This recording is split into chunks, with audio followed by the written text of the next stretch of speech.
সুতরাং দেখা যাবে এটার একটা এমওইউ হবে, চুক্তি হবে, শেষ পর্যন্ত এটা টাকা পয়সা ছাড়া হবে না, এটা ঝুলে যাবে। এটার মূল উদ্দেশ্য হচ্ছে চায়না যাতে এই প্রকল্পে ঢুকতে না পারে সেই ব্যবস্থাটা নিশ্চিত করা। সুতরাং দিনের শেষে আমাদের প্রকল্পও হবে না। এবং আমরা সকলেই অবগত আছি বাংলাদেশের সবচেয়ে বড় সমস্যা তিস্তা চুক্তি। তিস্তা চুক্তি নিয়ে ভারত বারবার নাটক করতেছিল। সেই নাটকের মাঝে চীন এই তিস্তা প্রকল্পের হাত দিয়েছিল এবং তারা চাচ্ছিল, অবশেষে সেখানে পানি ঢেলে দিয়েছে ভারত। অর্থাৎ তারা এই তিস্তা চুক্তি বা চীনকে করতে দিবে না, এটা আগেও বলা হয়েছিল, কিন্তু সরকার চাচ্ছিল যে চীনকে দিয়ে এটা করানোর জন্য। চীন আগ্রহ নিয়েছিল, কারণ যেহেতু ভারতের সাথে একটা বিরোধ রয়েছে। তো অবশেষে ভারতের একজন পররাষ্ট্র সচিব তিনি আসছিলেন বাংলাদেশে, প্রথম বৈঠক করেছেন, যেটা আলোচনা কম। এই তিস্তা চুক্তি নিয়ে আলোচনা হয়েছে এবং এটাতে চীনকে দেওয়া হবে না এটাও স্পষ্ট জানিয়ে দিয়ে গেছেন। প্রধানমন্ত্রী এক প্রকার একটা কঠিন বার্তা দিয়ে গেছেন। তো ভারতের পররাষ্ট্র সচিবের এই বৈঠক বা তার এই আশা নিয়ে গুরুত্বপূর্ণ কথা বলেছেন ডক্টর জাহিদুর রহমান ভাই। তারা আলোচনা আসলে বুঝতে পারবেন যে তিস্তা চুক্তিটা চীন নেওয়ার কারণে বা চীন কার্যক্রম করার কথা বলার কারণে বাংলাদেশ সরকারের উপর ভারত কতটা ক্ষিপ্ত হয়েছে। ভারতের পররাষ্ট্র সচিব বাংলাদেশ সফর করে গেলেন। প্রথমে মনে হচ্ছিল যে প্রধানমন্ত্রী ভারত সফরে যাবেন, সেটার আমন্ত্রণপত্র নিয়েই তিনি এসছেন, কিন্তু দেখা গেল না, অত্যন্ত গুরুত্বপূর্ণ একটা বিষয় উনি মাঠে এনেছেন। ইনফ্যাক্ট সরকারের দিক থেকে সেটা মাঠে ছাড়া হয়েছে, কারণ উনি নিজের মুখে বলেননি। সরকারের পররাষ্ট্রমন্ত্রী, পররাষ্ট্র সচিব তারা আমাদেরকে জানিয়েছেন যেন বিনয় কোয়াত্রা তিস্তা প্রজেক্টে ফিন্যান্সিং নিয়ে কথা বলেছেন। মানে এর চেয়ে বড় পরিহাস কিছু হতে পারে না। কিন্তু একটা কৃতদাস পরাধীন সরকার থাকলে, একটা রাষ্ট্র আদতে করদ রাজ্য বা কলোনিতে পরিণত হলে যা হবার কথা ঠিক তাই হচ্ছে এই তিস্তাকে ঘিরে। এটাই মূল আলোচনার বিষয়, একটু পরে আসছি। তার আগে মানে বাংলাদেশ সরকারের প্রধানমন্ত্রী নতুন সরকার গঠন করেছেন, তিনি বিদেশ সফরে যাবেন। তো বিদেশ সফরে যাওয়ার জন্য এই মুহূর্তে ভারতে নির্বাচন আছে। উনি সরকারের অতি ক্লোজ বন্ধু, চায়নাতেই আগে যেতে পারতেন। চায়নার সরকার তো বহুদিন আগে গঠিত হয়ে আছে।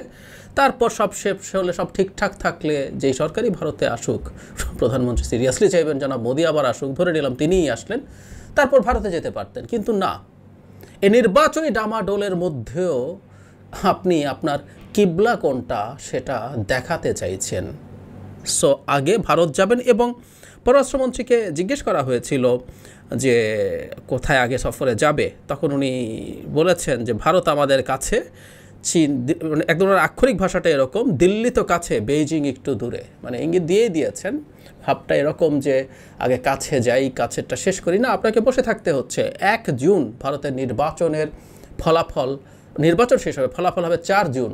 তারপর সরকার গঠন হওয়া, শপথ নেওয়ার ডামাডোল আছে, জুনের শেষের দিকে প্রধানমন্ত্রী যেতে পারেন। অথচ তাত্ত্বিকভাবে বলা যায় খুব সহজে উনি চায়না ঘুরে আসতে পারতেন। এবং এইটুকু বাস্তবতা ভারতের তো বোঝার কথা ছিল, কিন্তু না, সরকার এই ঝুঁকিটুকু নিতে চায় না যে আমি কতটা অনুগত, কতটা কৃতদাস তোমার, সেটা প্রমাণ করার জন্য অপেক্ষা করা হচ্ছে এবং সেখানে যাবে। এই হচ্ছে পরিস্থিতি। আসছি এবার মূল বিষয়। তিস্তা নিয়ে আলোচনা হয়েছে কিনা সে প্রসঙ্গে জনাব হাসান মাহমুদ বলেন। হাসান মাহমুদের সাথে সচিব দেখা করেছেন, তিনি বলেন তিস্তা নিয়ে আলোচনা হয়েছে। তিস্তায় আমরা একটা বড় প্রকল্প নিয়েছি, ভারত সেখানে অর্থায়ন করতে চায়। আমরা বলেছি তিস্তার প্রকল্পটি আমাদের প্রয়োজন অনুযায়ী হবে, তাতে আমাদের প্রয়োজন যেন পূরণ হয়। তিস্তায় চীন অর্থায়ন করতে চাইছে এমন প্রসঙ্গে বাংলাদেশের অবস্থান জানতে চাইলে পররাষ্ট্রমন্ত্রী বলেন ভারত যে সহায়তা করতে চাইছে তা নিয়েই আজ আলোচনা হয়েছে। পররাষ্ট্র সচিব মাসুদ বিন মোমেন বলেন ভারতে নতুন সরকার গঠিত হতে যাচ্ছে, আমরা আশাবাদ জানিয়েছি তিস্তা যে চুক্তিটি তৈরি হয়ে আছে সেটির বাস্তবায়ন হবে। তবে সাংবাদিকদের প্রশ্নের উত্তরে পররাষ্ট্র সচিব বলেন তিস্তা প্রকল্পে অর্থায়ন নিয়ে ভারতের পররাষ্ট্র সচিব তার সঙ্গে কোনো আলোচনা করেননি। মাসুদ বিন মোমেন বলেন মাতারবাড়ি গভীর সমুদ্র বন্দরে বিপুল পরিমাণ পণ্য ওঠানামার সুযোগ তৈরি হবে, সেটা সর্বোচ্চ ব্যবহার নিয়ে আমরা আলোচনা করেছি। সেখানে ভারতের পূর্বাঞ্চলীয় রাজ্যগুলোকে যুক্ত করার পাশাপাশি ভবিষ্যতে নেপাল ও ভুটানকে যুক্ত করা যায়। যেহেতু প্রকল্পটি জাপানের বিগ বির অংশ, ভবিষ্যতে জাপানকে কীভাবে সম্পৃক্ত করতে পারি সে ব্যাপারে আলোচনা হয়েছে। আমরা একটা ত্রিপক্ষীয় কাঠামোর বিষয়ে চিন্তা করতে পারি। ওনারা নাকি আবার সীমান্ত হত্যায় উদ্বেগও জানিয়েছেন। ভারত সম্প্রতি অনেক বাড়িয়ে দিয়েছে সীমান্ত হত্যা, এটা একটা ডিফারেন্ট সাইকোলজিক আছে, সেটা নিয়েও পরে কথা বলবো। এই জনাব কোয়াত্রা আসার আগের দিনই 2 জন বাংলাদেশি মানুষকে সীমান্তে হত্যা করা হয়েছে। যাই হোক, তিস্তা প্রকল্পে আসি, মানে এটার একটা খুব বড় খুব বড় জিওপলিটিক্যাল গুরুত্ব আছে, স্ট্র্যাটেজিক গুরুত্ব আছে। চায়নার সাথে এটা নিয়ে কথাবার্তা হয়েছে, তো সেই দিকটায় আমরা আজ যাচ্ছি না। এবং আমরা ধারণা করতে পারি চায়নার কারণেই ভারত এখন এখানে অর্থায়ন করার কথা ভাবছে। একটু তিস্তার পানি বন্টন চুক্তি নিয়ে কথা বলি। মানে বাংলাদেশের সাথে তিস্তার একটা ভারতের একটা পানি বন্টন চুক্তি হতে যাচ্ছিল, তখন মনমোহন সিং সরকার ক্ষমতায় ছিলেন, বাংলাদেশে আসলেন, মমতা ব্যানার্জি নাকি বেঁকে বসেছেন এবং সরকার সেটা মেনে নিয়ে শেষ পর্যন্ত চুক্তিটা হলো না। কিন্তু ওই চুক্তিটাও আসলে আমরা দীর্ঘদিন থেকে একটা কথা বলছি, ধরুন আমাদের গঙ্গায়ও তো একটা চুক্তি আছে, পানি বন্টন চুক্তি, আমরা কি আদৌ পানি পাই? যে কেউ খুঁজে দেখুন, এই শুষ্ক মৌসুমে কোনো পানি নেই পদ্মায়, তাহলে এরকম চুক্তি থেকে লাভটা কি? আসলে এগুলো চুক্তি হচ্ছে প্রত্যেকটা কথা হলো পয়েন্টে আসা পানিকে ভাগ করা। গঙ্গার ক্ষেত্রে যেমন ফারাক্কা পয়েন্টে আপনি পানি আসে সেটাকে ভাগ করছেন, তিস্তার ক্ষেত্রে গজলডোবা পয়েন্টে আসা পানি আপনি ভাগ করার কথা বলছেন চুক্তিতে। যদি ওই পয়েন্টগুলোতে পানি না আসে, যেটা হয়েছে ফারাক্কার ক্ষেত্রে, আপনি তিস্তার ক্ষেত্রে সিকিম থেকে শুরু করে এর আগেই প্রচুর পানি প্রত্যাহার করে ফেললেন, ফলে গজলডোবা পয়েন্টে আর খুব বেশি পানি থাকলো না, ভাগও হলো না তেমন একটা। আমরা দীর্ঘদিন থেকে যে কথাটা বলেছি, গঙ্গা চুক্তি যেভাবে হয়েছে এটা অর্থহীন চুক্তি, এই ক্রেডিট নেওয়া ফালতু একটা ব্যাপার। ঠিক একইভাবে তিস্তাও এভাবে হলে সেটা ফালতু ব্যাপারই হবে। আমরা চাই না কোনোভাবে এই ফরম্যাটে, এই স্ট্রাকচারে তিস্তা চুক্তি হোক। দীর্ঘদিন থেকে সারা পৃথিবীতে ন্যায্যতার ভিত্তিতে যে পানি বন্টন চুক্তি হয় সেটাকে বলে বেসিন বেসড যে ভাগ। সেটা হচ্ছে এরকম যে আপনার এটার অববাহিকা, এই নদীটা যখন প্রবাহিত হয়েছে কোন দেশে অববাহিকার কত পার্সেন্ট আছে, পানি ভাগ হবে সেই পার্সেন্টেজ অনুযায়ী একটা পার্সেন্টেজে রাখা হবে নদীটাকে, যাতে বাঁচিয়ে রাখা যায় সেই রকম করে। কিন্তু সেগুলো কিছু হচ্ছে না। যাই হোক, এটা আজকের মূল আলোচনার বিষয় না। আমরা আসছি ভারতের এই ফাজলামোটা নিয়ে। আপনি তিস্তায় আমার ন্যায্য পানির হিস্সা দেন না।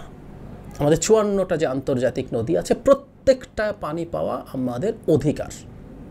আমরা ভাটির দেশ বলে যেই দেশগুলো, যেই নদীগুলো আমাদের এখান দিয়ে প্রবাহিত হবে, ভারত থেকে আসবে, প্রত্যেকটা, এখন আপনি উজানে থাকবেন বলেই আপনি বাদ দিয়ে সব পানি নিয়ে নিতে পারেন, এটা কোনোভাবেই আন্তর্জাতিক যে আইন রীতি কোনোটারই সমর্থন করে না। অর্থাৎ আমরা পানি পাই, আপনি আমাদেরকে পানি না দিয়ে বাংলাদেশকে একেবারে মরুভূমিতে পরিণত করছেন। এবং তার চাইতেও জরুরি কথা, যখন পানি আসছে না, আমাদের সেচ শুষ্ক মৌসুমে সম্পূর্ণ ভূগর্ভস্থ পানির উপরে নির্ভর করে থাকে। যখন এই ভূগর্ভস্থ পানির উপর আপনি নির্ভর করেন, তাতে প্রথম কথাটা হচ্ছে এক্সপেন্স প্রচুর হয়, আপনি সেই পানি তুলতে হয়। নাম্বার 2 হচ্ছে, যেটা সবচেয়ে জরুরি কথা, আপনার ভূগর্ভস্থ পানির রিজার্ভ ক্রমাগত নিচের দিকে নামতে থাকে, চলছে এই ব্যাপারটা। সুতরাং আমাদের এই ব্যাপারটাও একটু মাথায় রাখতে হবে যে আমাদের আপৎকালীন সময়ে ভূগর্ভস্থ পানির রিজার্ভ অত্যন্ত গুরুত্বপূর্ণ জিনিস, যেটা প্রতি বছর নেমে যাচ্ছে। আপনি প্রতি বছর আরও গভীর থেকে পানি তুলতে হচ্ছে। এই হচ্ছে পরিস্থিতি, শুধুমাত্র এই আমরা পানি পাই না বলে। নাহলে আমরা যদি পানি পেতাম, আমাদের তিস্তায় তো প্রকল্প আছে, সেচ প্রকল্প, খুব চমৎকারভাবে আমরা সেই সেচ দিয়ে দিতে পারতাম। কিন্তু এগুলো এখন কল্পনা, দূরতম কল্পনা। যাই হোক, যখন এটা হলো, সরকার সিদ্ধান্ত নিয়েছিল ওখানে একটা প্রকল্প করবে, যেখানে নদীটাকে গভীর করা হবে, এটাকে ন্যারো করে আনা হবে, ওখান থেকে তাতে জমিও উদ্ধার করা হবে এবং রিজার্ভার তৈরি হবে। যখন বর্ষায় প্রচুর পানি, এটা গঙ্গায় যেমন হয়, তিস্তায়ও হয়, বর্ষায় যখন পানি অনেক বেশি আসতে থাকে তখন ভারত পানি ছেড়ে দেয়। আপনি বর্ষার সময় পানি রিজার্ভারে বড় 2টো রিজার্ভার যদি তৈরি করেন, আপনি পানি সেই রিজার্ভার লেকের মতো আর্টিফিশিয়াল, সেখানে আপনি জমা করে রাখবেন, তারপর সেই পানি আপনি আবার ক্রমান্বয়ে ছাড়তে থাকবেন। এই ধরনের একটা প্রকল্প চায়না করতে চেয়েছিল, সে ফান্ডিংও করতে চেয়েছে। ইলেকশনের আগে, সে অনেক আগে কথা বলেছে, এমনকি ইলেকশনের আগে চায়না এই ব্যাপারে, আমার যদি ভুল না হয়, $1 বিলিয়ন মতো ইনভেস্ট করতে চেয়েছে চায়না এখানে। এবং ইলেকশনের পরও চাইনিজ রাষ্ট্রদূত মন্ত্রীদের সাথে যখন দেখা করে বেড়াচ্ছেন, সরকারকে অভিনন্দন জানিয়ে বেড়াচ্ছেন, তখনও কিন্তু তিস্তা প্রকল্পের কথা মনে করিয়ে দিতে ভোলেননি। ভারত একটা কথা বলে, এই প্রকল্প নিয়ে ভারতের বিভিন্ন পর্যায়ের লোকজন খুব সরাসরি বলেছেন যে এই তিস্তা প্রকল্প যেই জায়গায় হচ্ছে, আমরা জানি যে বাংলাদেশের তেঁতুলিয়া থেকে যে ভারতের যে ভূমিটা আছে 22-23 কিলোমিটার মাত্র জায়গা, যেটাকে আমরা চিকেন নেক বলি স্ট্র্যাটেজিক ভাষায়, এটা খুবই ভালনারেবল একটা জায়গা। মানে এই জায়গাটা বন্ধ করে দিলে ভারতের উত্তর পূর্বাঞ্চলীয় 7টা রাজ্য, যেগুলোকে আমরা 7 সিস্টার্স বলে চিনি, সেটা আসলে কার্যত মূল ভারতের ভূখণ্ড থেকে আলাদা হয়ে যায়। সুতরাং বাংলাদেশ যখন অত কাছাকাছি চলে যাবে ভারতের, চায়না যখন ভারতের চিকেন নেকের এত কাছাকাছি একটা অবস্থান তৈরি করবে, এটাকে ভারত তার স্ট্র্যাটেজিক দিক থেকে খুবই, তার সিকিউরিটির দিক থেকে খুবই টেন্সড বলে মনে করে। মজার ব্যাপার হচ্ছে এর সমাধান হতে পারতে আপনি চুক্তিটা করে ফেলেন, আপনি তিস্তা চুক্তি করে ফেলেন, তিস্তায় পানি আসুক, তাহলে আর এই প্রকল্পেরও দরকার নাই। আমরা চায়নার কাছ থেকেও টাকা নিয়ে $1 বিলিয়ন যদি হয় ঋণটা, বা এটা দেখা যাবে বাংলাদেশে শেষ পর্যন্ত এটা 2-3 বিলিয়নে গিয়ে ঠেকে বাংলাদেশ থেকে, তো আমরা চিনি। তো ওই টাকারও তো লোনের মধ্যে আমাদের ঢোকার কথা ছিল না, কিন্তু আমাদের ঢুকতে হবে, আপনি পানি দিয়ে দেওয়াটাই হতে পারতো সহজ সমাধান। কিন্তু বাংলাদেশ তো আপনার কলোনি, করদরাজ্য, এবং একটা কৃতদাস সরকার আছে, আপনার অনুগত না, কৃতদাস, আই রিপিট, একটা কৃতদাস সরকার আছে। সুতরাং তার কাছে এবার আপনি আরেকটা প্রকল্প বেচতে চাইছেন, যে প্রকল্পটা আপনি ফাইন্যান্স করবেন, যে প্রকল্পটা বাংলাদেশ নিতে চাচ্ছিল সেই প্রকল্পটা এবার আপনি ফাইন্যান্স করবেন বলে বলছেন। মানে আমরা কেউ কেউ বলি না গরু মেরে জুতা দান, আসলে গরু মেরে জুতা দানও হয় না। মানে আপনি আমাদের তিস্তা বন্ধ করে দিয়ে প্রজেক্টটা যদি ফ্রি করে দিতেন তাহলে এটা গরু মেরে জুতা দান হইতো। আপনি আসলে জুতাও দেন নাই, এটা আরও খারাপ কিছু, নতুন প্রকল্প, নতুন রকম প্রবচন লাগবে। আপনি লোন দিচ্ছেন, যে লোন আপনাকে সুদে আসলে ফেরত দিতে হবে, এবং সেটা কেন করছি আমি, কারণ আপনি আমার এই ক্ষতি করে, আপনি আমার গরুটা মেরেছিলেন, সেই কারণে আমি এই প্রজেক্টটা করছি, এবং আপনি লোন দিচ্ছেন যেটা আপনাকে সুদে আসলে, মানে এটাও আমরা তো জানি লোন তো একটা ব্যবসা, আপনি ব্যবসা করছেন এবার আমার তিস্তা বন্ধ করে দিয়ে। মজার ব্যাপার হচ্ছে ভারতের কাছ থেকে এরকম একটা প্রকল্প আপনি যখন নেবেন, এটা ভারতের হাতে একটা বিরাট অস্ত্র তুলে দেবে। 26 সালে গঙ্গা চুক্তির রিনিউয়ালের কথা আছে, আবারও বলছি, বারবার বলা উচিত এই কথাগুলো, এই ফরম্যাটের গঙ্গা চুক্তির রিনিউয়াল আমি কোনোভাবেই চাই না, কিন্তু ভবিষ্যতে এটাও করবেন না, এবং আবার গঙ্গার জন্য আপনি প্রজেক্ট নেবেন, এরকম বড় বড় নদীগুলোর জন্য প্রজেক্ট নেবেন, ভারত এসে বলবে হ্যাঁ আমি ফাইন্যান্স করতে প্রস্তুত আছি। ভারতের তো দুর্দান্ত ব্যবসা। অবশ্য কেউ প্রশ্ন করতে পারেন ভারতের মতো দেশের এসব করার কি কোনো সম্ভাবনা আছে, সে প্রজেক্টটা কি আদতে করবে? যেমন ধরুন বাংলাদেশকে Bharat $8-9 billion line of credit বা এলওসি দিয়েছে। আমরা এখন পর্যন্ত যে $1.5-2 বিলিয়ন ছাড় হয়েছে, প্রত্যেকটা হচ্ছে তার ট্রানজিটের জন্য প্রয়োজনীয় যেসব অবকাঠামো, সেটার জন্য সে ঋণ ছাড় করেছে, বাকিগুলো কিচ্ছু হয় নাই। বছরের পর বছর যায়, টাকা ছাড় হয় না। এখানে তাহলে এই যে মানে তিস্তাকে পানি ধরে রেখে রেখে ব্লা ব্লা ব্লা যা করবো, এই প্রজেক্টে তো ভারতের কোনো প্রয়োজন নেই। সুতরাং দেখা যাবে এটার একটা এমওইউ হবে, চুক্তি হবে, শেষ পর্যন্ত এটা টাকা পয়সা ছাড়া হবে না, এটা ঝুলে যাবে। এটার মূল উদ্দেশ্য হচ্ছে চায়না যাতে এই প্রকল্পে ঢুকতে না পারে সেই ব্যবস্থাটা নিশ্চিত করা। সুতরাং দিনের শেষে আমাদের প্রকল্পও হবে না, এবং আমরা ভারতের কাছে এই ব্যাপারটা নিয়ে ঝুলে যাব। আমরা তিস্তাকে নিয়ে, আমি জানি না, আমি প্রজেক্টটা সম্পর্কে খুব ডিটেল জানি না, এটা আসলে কতটুকু এফেক্টিভলি আমাদের ওই জায়গার সারফেস ওয়াটারের সমস্যার সমাধান করতে পারতো আমি নিশ্চিত নই, কিন্তু ধরে নিলাম এটা কার্যকর হতো, তাহলে আমাদের সেই পারপাসটাও সার্ভড হবে না। পরিস্থিতি ঠিক এই জায়গায়, মানে বাংলাদেশে একটা কৃতদাস সরকারকে অ্যাট এনি কস্ট ভারত কেন ক্ষমতায় রাখতে চায় আমরা নিশ্চয়ই বুঝতে পারি। এগুলো যদি দেখি এবং আমরা নিশ্চিত থাকতে পারি চায়নার এই প্রকল্প আর টিকে থাকছে না, এটা শেষ হয়ে যাচ্ছে, মানে একেবারে কোনো কনফিউশনের কিছু নাই, ভারতই এটাকে ঝুলিয়ে দিল, এই প্রকল্পটা হবে না, হলেও বাজে ব্যাপার। ওই যে বলছিলাম যে আপনি এটা একটা ব্যবসা বানিয়ে ফেলবেন, এরপর 54টা অভিন্ন নদী আছে, বড়গুলো সব বন্ধ করে দিয়ে বলবেন আসো আমি তোমাকে প্রকল্পের জন্য টাকা দিই। এটাও বিশ্রী ব্যাপার, নোংরা ব্যাপার।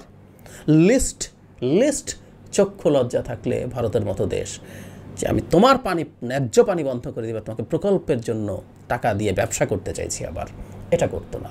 কিন্তু এটুকুও হবে না। ভারতের ছ্যাঁচড়ামো, আমরা একটা তথ্য কথা, একটা ছ্যাঁচড়ামোর যে মানসিকতা, একটা ছ্যাঁচড়ামো করার যে টেন্ডেন্সি আমরা দীর্ঘদিন থেকে দেখছি, আমরা বহুদিন থেকে বলছি, একটা রিজিওনাল সুপার পাওয়ার হতে চাইলেও এই ছ্যাঁচড়ামি করে হয় না, কিন্তু ভারত সেটা করবে। সে আদতে এই প্রকল্পটা বন্ধ করে দিল, খুবই তৃতীয় শ্রেণীর একটা ধূর্ততা দেখিয়ে, চালাকি করে। দর্শক, আলোচনা শুনেছেন, আমরা জানি যে ভারতের লোকসভা নির্বাচন চলছে, সেই নির্বাচনের মধ্যেই তারা এই কাজটি করেছে। তার মানে এই বিষয়টি খুবই গুরুত্বপূর্ণ, এবং তাদের আঞ্চলিক বা ভৌগোলিক যে নিরাপত্তা সেটার উপর হুমকি, যার জন্য তারা এটা নিয়ে খুব তাড়াহুড়া বা এই সময়ের মধ্যে তারা এই কাজগুলো করেছে। যাই হোক, দর্শক, জাহিদের কথাগুলো শুনেছে, কথাগুলো শুনে কেমন লাগলো অবশ্যই কমেন্ট বক্সে কমেন্ট করে।